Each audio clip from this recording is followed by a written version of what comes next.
Hey guys, and welcome back to How Logical. In this tutorial, we're gonna look at how to get Dropbox for your laptop device or simply your computer. Now let's begin. Initially, on any browser of your choice, simply type dropbox.com and head on into it right now. Well, this right here is the interface for Dropbox, and right now we want to get the application for our laptop device.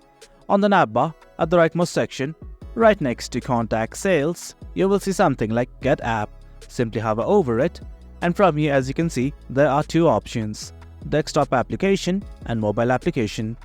And as we do want to install it in our desktop device, I'm gonna click on this button right here. Well, once you've clicked on it, this page will open up. Simply hit on install and finally start the download. I'm gonna install it right now.